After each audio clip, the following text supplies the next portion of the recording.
ಬೈಕಲ್ಲಿ ಒಂದು ಬಿಟ್ಟೋಗಿದ್ರೆ ಬಿಟ್ಟೋಗಿ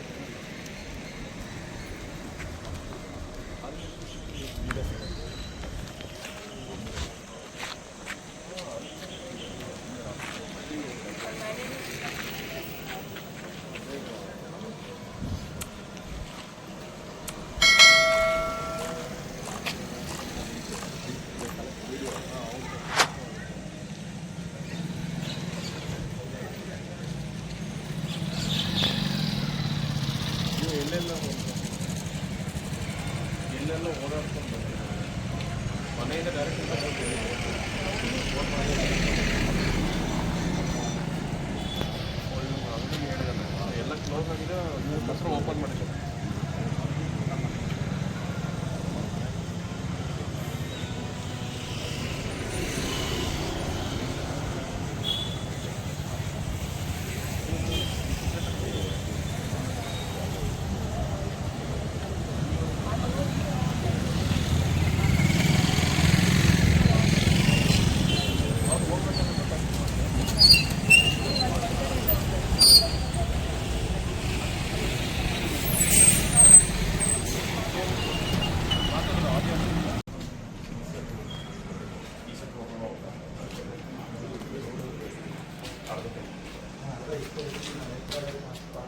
ಆಮೇಲೆ ಆ ಕಡೆ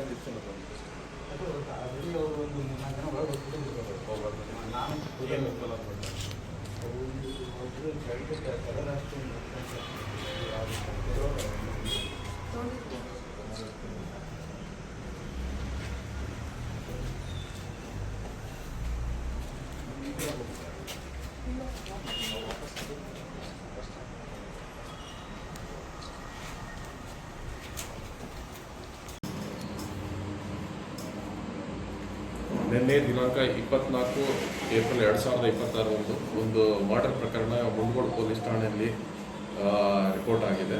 ಇದರ ಸಂಬಂಧಪಟ್ಟಂಗೆ ಫಿರ್ಯಾದಿಯಾದ ಅವರು ಫಯಾಜ್ ತಂದೆ ನಜೀರ್ ಅಹಮದ್ ದರ್ಗಾವಾಲೆ 40 ವರ್ಷ, ಇವರು ನೂರಾನಿ ಗಲ್ಲಿ ಮುಂಡಗೋಡು ವಾಸವಾಗಿರೋ ಒಂದು ಕಂಪ್ಲೇಂಟ್ ನೀಡಿರ್ತಾರೆ.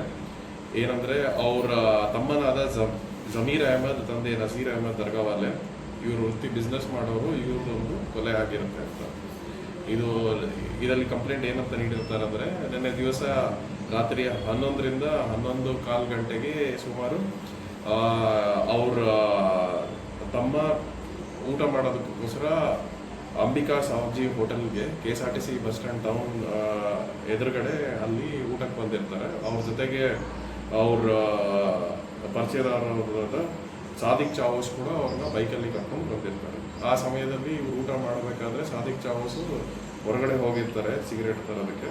ಆ ಸಮಯದಲ್ಲಿ ಒಂದು ಅನ್ನೋನ್ 3 ಇಲ್ಲ 4 ಜನ ಬಂದಿರ್ತಾರೆ. ಅದರಲ್ಲಿ ಒಬ್ಬರು ಇವ್ರಿಗೆ ಮೃತಪಟ್ಟವರ ಜಮೀರ್ ಅಹಮದ್ ಅವರಿಗೆ ಖಾರ ಪುಡಿ ಚೆಲ್ಲಿ ಆಮೇಲೆ ಅವರಿಗೆ ಚಾಕುವಿಂದ ಕುತ್ತಿಗೆಗೆ ಎಲ್ಲ ಗಾಯಪಡಿಸಿರ್ತಾರೆ. ಅದರಿಂದ ಅವರು ಅಲ್ಲೇ ಮೃತಪಟ್ಟಿರ್ತಾರೆ.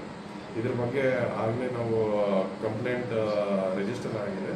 ಇದರ ಜೊತೆಗೆ ನಾವು ತನಿಖೆ ನಡೆಸ್ತಾ ಇದ್ದೀವಿ ಮತ್ತು ಆರೋಪಿತರನ್ನು ಕೂಡಲೇ ನಾವು ಪತ್ತೆ ಹಚ್ಚಿ ಆರೋಪಿಗಳ ಬಂಧನಕ್ಕೆ ಎಷ್ಟು ತಂಡಗಿಂಡ ಮಾಡಿದ್ದಾರೆ. ಆರೋಪಿಗಳ ಬಂಧನಕ್ಕೆ ಟೀಮ್ ಮಾಡಿದ್ದಾರೆ. ಆರೋಪಿ ಬಂಧನಕ್ಕೆ ನಾವು ಆಗಲೇ ಇವಾಗ 3 ಟೀಮ್ ಫಾರ್ಮ್ ಮಾಡಿದ್ದೀವಿ. ಸೊ ಎಂಟೈರ್ ಫೀಲ್ಡ್ ಬೇಸ್ ಕೂಡ ಪ್ಲಸ್ ಟೆಕ್ನಿಕಲ್ ಟೀಮ್ ಕೂಡ ನಾವು ಮಾಡಿದ್ದೀವಿ. ಅದ್ರ ಜೊತೆಗೆ ನಾವು ಪತ್ತೆ ಹಚ್ತೀವಿ. ಅದ್ರ ಜೊತೆಗೆ ಇವರು ಮೃತಪಟ್ಟವರು ಆಗಲೇ ಇವ್ರ ಮೇಲೆ 5 ಪ್ರಕರಣಗಳಿದೆ. ಇವ್ರ ಮೇಲೆ ಇವರು ರೌಡಿ ಶೀಟರ್ ಇದ್ದಾರೆ. ಇವ್ರದಲ್ಲಿ 2022ರಲ್ಲಿ ಒಂದು ಬೆಟ್ಟಿಂಗ್ ಕೇಸ್ ಇದೆ, 2025ರಲ್ಲಿ ಒಂದು ಸೋಷಿಯಲ್ ಮೀಡಿಯಾದ ಕೇಸ್ ಇದೆ, ಮತ್ತು Karnataka prohibition of charging exorbitant interest ಆ್ಯಕ್ಟಲ್ಲಿ 2 ಪ್ರಕರಣಗಳಿದೆ, ಮತ್ತು ಒಂದು ಕಿಡ್ನಾಪಿಂಗ್ ಕೇಸು ಕೂಡ ಮುಂದೂಡಲ್ಲಿ ರಿಜಿಸ್ಟರ್ ಆಗಿದೆ. 5 ಕೇಸಸ್ ಇದೆ. ಸೊ ಇದ್ರ ಬಗ್ಗೆ ಏನು ಕಾರಣಕ್ಕೋಸ್ಕರ ಆಗಿದೆ ಮತ್ತು ಯಾರು ಮಾಡಿದ್ದಾರೆ ಆರೋಪಿಗಳ ಸುಳಿವೇನಾದರೂ ಕೊಲೆ ಆರೋಪಿಗಳ ಸುಳಿವೇನಾದರೂ ಪತ್ತೆಯಾಗಿದೆ? ಇಲ್ಲ, ನಾವು ಇನ್ನು ತನಿಖೆ ನಡೀತಾ ಇದೆ. ಪತ್ತೆ ಆಗಿದ ತಕ್ಷಣ